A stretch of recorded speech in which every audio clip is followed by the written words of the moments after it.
What is global financial data? Global Financial Data is a database of historical financial data. And what we have done is we've both used current uh, sources for the data, such as S&P or the Dow Jones or government information on GDP. And then what we've done is we've gone back and collected historical data from newspapers and magazines and put them into an electronic format. And then also a lot of professors and researchers have collected historical data. And then we've combined that with the current data. So whereas if you were to use most sources such as Bloomberg or someone else, they might go back a few decades.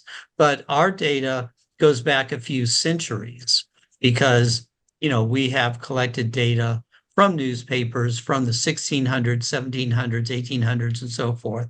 So if you want to look at multiple business cycles, you can come to our database and see how the stock market has performed, or interest rates have performed, or GDP over 20 or 30 different bull and bear markets to get a feel for it. So, if the current market is doing something different from the previous 10 or 20 years, you can go back to the 1800s or the 1700s or the 1900s and make a comparison to try to understand what could possibly happen in the future. Mhm. Can you expand a little on where you get the data to build your product? Sure. What we've done is gone to many of the libraries throughout the world. When we started Global Financial Data back in the 1990s, that was our primary source. And so we would go to all the libraries in California. If we were in London, we'd go to the libraries in London and so forth in order to make Xeroxes of the books that were in the library and then hand enter them into a database in order that it was available. Nowadays, it's more difficult because a lot of the libraries have put their books out in storage.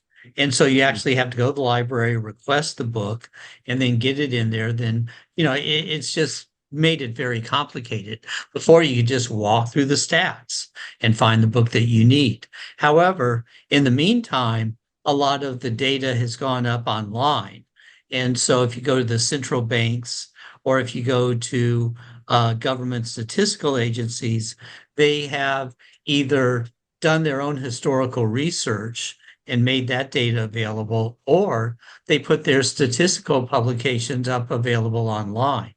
And so we're able to sort of combine the best of both worlds because we're able to get statistical magazines and newspapers from the libraries.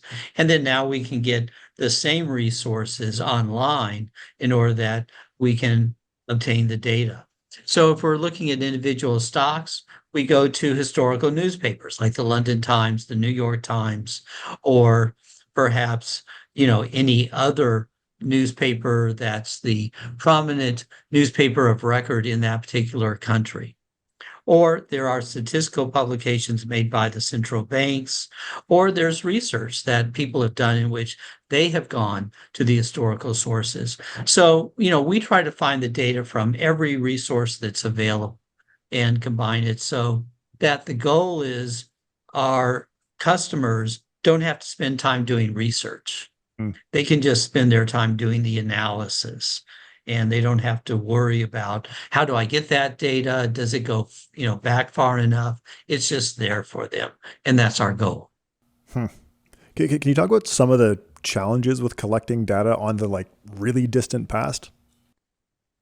Um, well, interestingly enough, it's more the uh, data from the 30s, 40s, and 50s is more difficult to collect Hmm. because there are copyright laws that, Hmm. anything from the 20s or before is out of copyright. So it can be made freely available. You have Had the Trust and you have Google Books, which made an effort to Xerox a lot of these books from the 1800s and the early 1900s and make them available. So, there we can actually go to HathiTrust, go to Google Books, search for the books, get information from them, and then copy it down and put it in. It's just a matter of coordinating all of the resources or finding the resources.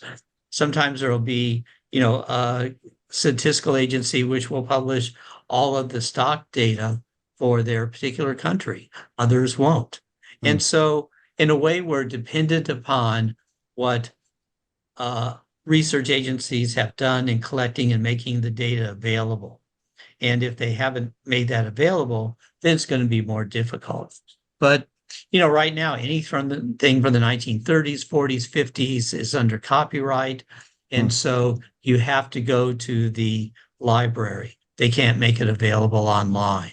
And so the challenges are coordinating all of the data resources, getting it, and that's why we relied to a large extent on other researchers who have access to the data in their own particular country and have put it together. What have been some of the most exciting discoveries you've made in the data? Just, all of the stock data that we've been able to collect and the, people who've done the research to collect that. For example, we have data from the East India country, from Amsterdam, from the 1600s. And someone went back and collected that data and made it available. In the 1700s, you had the Course of the Exchange, which was published in London and recorded all of the prices of stocks that were traded on the London Stock Exchange during the 1700s and into the 1800s. Then you have the London Times. And it's just interesting how much data is available.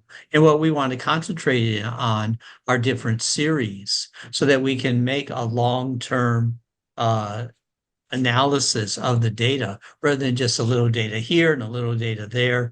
We can combine it all together. But, and then in the United States, there are just many publications that are available. So, there's not one thing in particular. It's just the whole compendium of the data that we've been able to put together. That's been, really amazing and really interesting. Do you have a sense of how many published academic papers have used your data? Oh, well over 1,000. Oh, wow. We've done research on that.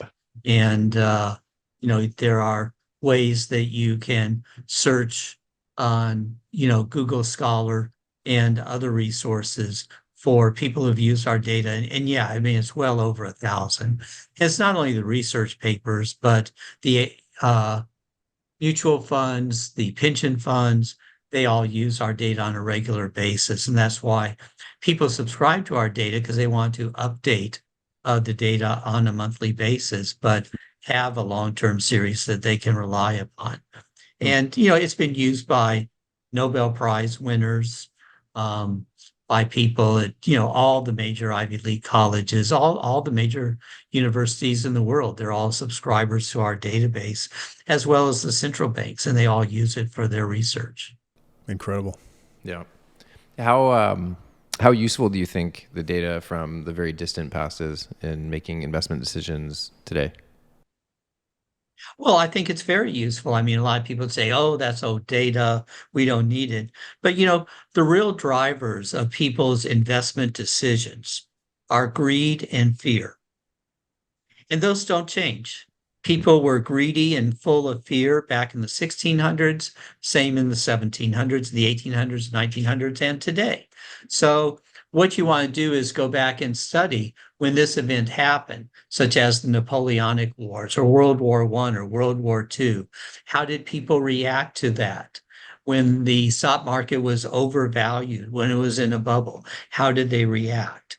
When there was a depression, when you had a bear market declining by 90%, how did people react?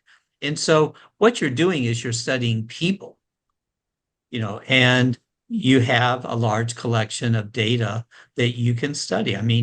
If you look at the stock market from the 40s until the 2000s, you had what I call the interest rate pyramid, because interest rates started at around 2 or 3% back in the 40s, went up to 15, 18% in the 1980s, and then have declined since then till they went down to 1 or 2%. So you had a pyramid going up with the interest rates, down with the interest rates. That's not going to repeat itself.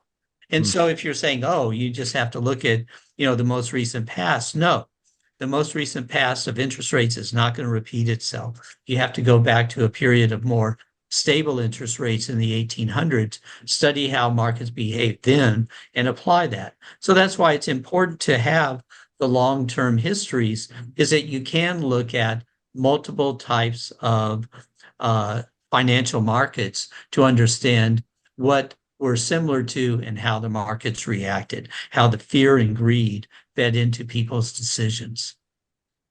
So I agree with all that, and we've talked about historical data on this podcast in the past, and sometimes we get this objection that the world is just so different that data from 1900 or earlier just can't be useful.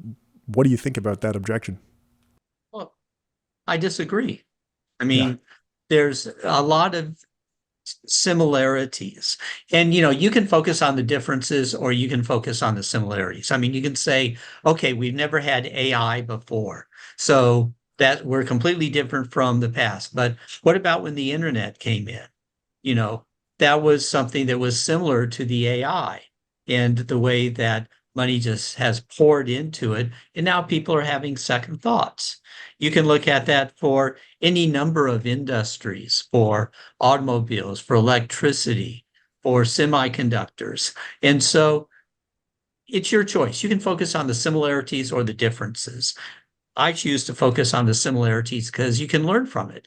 And if you want to say, oh, things are different, you're not going to learn from the past. You're going to make mistakes. So that's their choice.